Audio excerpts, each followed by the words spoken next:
शब्दावली। जनसंख्या घनत्व का अर्थ है एक वर्ग किलोमीटर क्षेत्र में रहने वाले लोगों की संख्या। उदाहरणतः उत्तराखंड का जनसंख्या घनत्व 189 है, जबकि पश्चिम बंगाल का 1029 तथा बिहार का 1102। बेसिन क्षेत्र में विभिन्न प्रकार की स्थलाकृति है। जनसंख्या के वितरण में पर्यावरण की प्रमुख भूमिका होती है। तीव्र ढाल वाले पर्वतीय क्षेत्र बेसिन के लिए प्रतिकूल है, अतः गंगा ब्रह्मपुत्र बेसिन के पर्वतीय क्षेत्र में कम लोग रहते हैं। मानव प्रवास के लिए मैदानी क्षेत्र सबसे उपयोगी है, अतः यह जनसंख्या घनत्व अधिक है। यहाँ की मिट्टी उपजाऊ है। जिन स्थानों पर फसल उगाने के लिए समतल भूमि उपलब्ध है, वहाँ के लोगों का मुख्य व्यवसाय कृषि है। धान यहाँ की मुख्य फसल है। चित्र 8.9, चूँकि धान की खेती के लिए पर्याप्त जल की आवश्यकता होती है, यह उसी क्षेत्र में उगाया जाता है जहाँ अधिक वर्षा होती है। यहाँ उगाई जाने वाली अन्य फसलें गेहूँ, मक्का, ज्वार, चना एवं बाजरा है।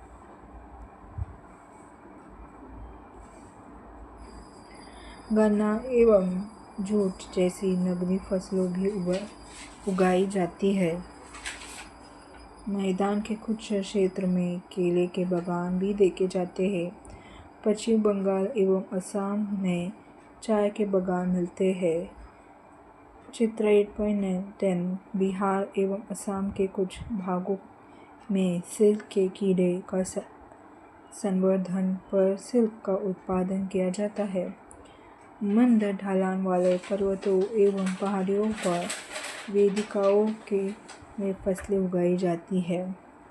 विभिन्न भू-आकृति के अनुसार वनस्पति में भी विभिन्नता पाई जाती है।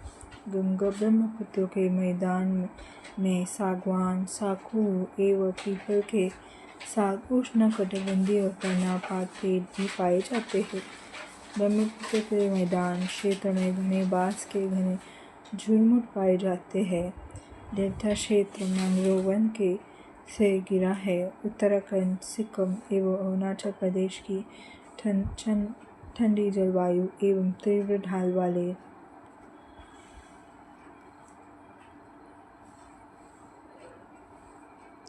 उत्तराखंड, सिक्किम एवं अरुणाचल प्रदेश की ठंडी जलवायु एवं तीव्र ढाल वाले भागों में चीड़, देवदार एवं फर जैसे शंकुधारी पेड़ पाए जाते हैं।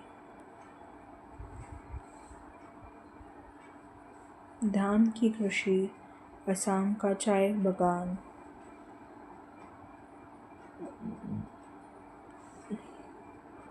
क्रियाकलाप, जूट, बांस एवं सिल्क से बने हस्तशिल्प एकत्रित करें, इन्हें अपनी कक्षा में सजाइए।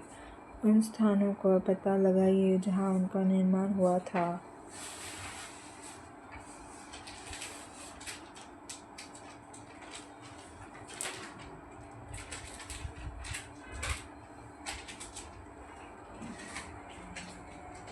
बेसिन में विविध प्रकार के वन्य जीव पाए जाते हैं।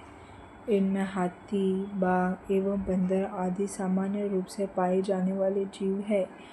एक सींग वाले गेंद ब्रह्मपुत्र के मैदान में पाए जाते हैं। डेल्टा क्षेत्र में बंगाल टाइगर, मगर एवं घड़ियाल पाए जाते हैं।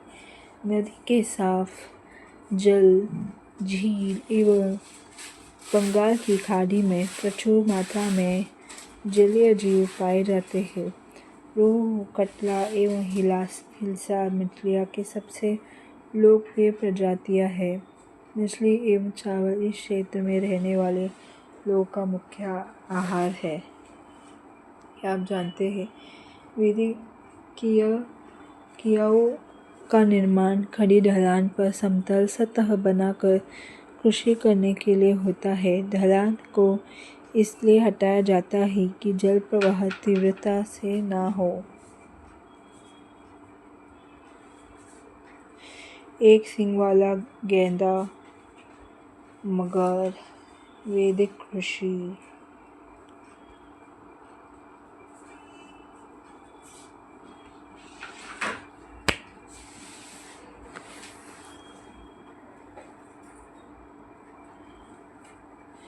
क्या आप जानते हैं गंगा एवं ब्रह्मपुत्र नदी के अलवन जल में एक प्रकार की डॉल्फिन पाई जाती है जिसे स्थानीय भाषा में सुसु अथवा अंधी डॉल्फिन कहा जाता है। सुसु की उपस्थिति से जल की शुद्धता का पता चलता है। रसायन की अत्यधिक मात्रा वाले गैर उपचारित औद्योगिक एवं शहरी गंदगी इन प्रजातियों को नष्ट कर देता है। अंधी डॉल्फिन झील जीविका का साधन। एक केस अध्ययन। विनोद का मछुआरों एक मछुआरा है जो बिहार के मतवाले मौन गांव में रहता है। आज वह एक प्रसन्न व्यक्ति है। मछलियाँ की विभिन्न प्रजातियों को पालने के लिए उसने अपने साथी मछुआरे रविंद्र, किशोर, राजू तथा अन्य के साथ मौन या छाप झील को साफ किया।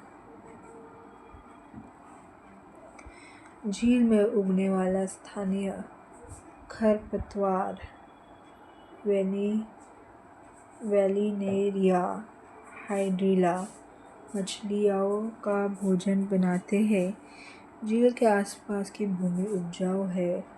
वह इस जमीन पर धान, मक्का एवं दलहन जैसे फसलों बोता है। खेत की जुताई के लिए भैंस का उपयोग किया जाता है। वहाँ के लोग बहुत संतुष्ट हैं।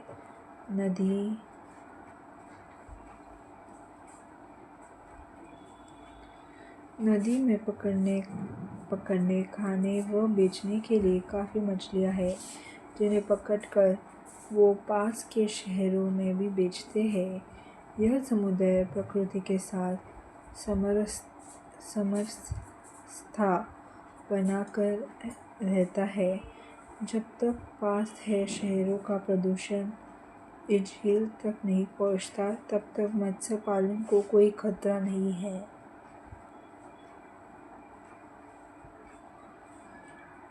क्या आप जानते हैं सार्वभौमिक स्वच्छता कवरेज प्राप्त करने के लिए स्वच्छता पर ध्यान केंद्रित करने के प्रयास में तेजी लाने के लिए भारत 2 अक्टूबर 2014 को ही स्वच्छ भारत मिशन का शुभारंभ किया।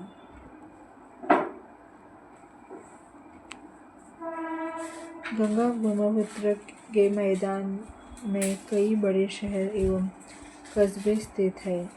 इलाहाबाद, कानपुर, वाराणसी, लखनऊ, पटना एवं कोलकाता जैसे 10 लाख से अधिक आबादी वाले शहर गंगा नदी के तट पर स्थित हैं। क्षेत्र 8.13 इन शहरों तथा यहाँ से उद्योग का गंदा पानी बहकर नदी में ही जाता है, जिससे नदी प्रदूषित होती है। गंगा नदी के तट पर स्थित वाराणसी शहर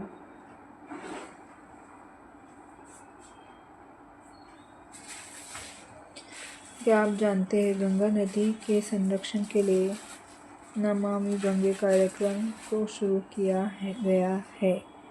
बेसिन में यातायात का सुविकसित तंत्र उपस्थित है। आप देख सकते हैं कि गंगा ब्रह्मपुत्र बेसिन में यातायात का चारों मार्ग सुविकसित मैदान इलाके के लोग सड़क मार्ग एवं रेल मार्ग द्वारा एक स्थान से दूसरे स्थान तक जाते हैं। नदी के तटीय क्षेत्रों में जलमार्ग यातायात का प्रभावशाली माध्यम है। कोलकाता हुगली नदी पर स्थित एक महत्वपूर्ण पत्तन है। मैदानी क्षेत्र में कई बड़े हवाई पत्तन भी स्थित है।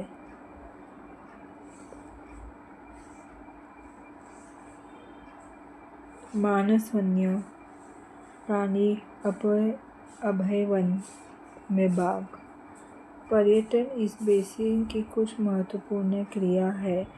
आगरा में यमुना के किनारे स्थित ताजमहल, इलाहाबाद में गंगा एवं यमुना नदी का संगम, उत्तर प्रदेश एवं बिहार में बौद्ध स्तूप, लखनऊ का इमामबाड़ा, असम में का काजीरंगा एवं मानस वन्य प्राणी अभयवन तथा अरुणाचल प्रदेश की विशिष्ट जनजातीय संस्कृति जैसे कई दर्शनीय स्थल हैं।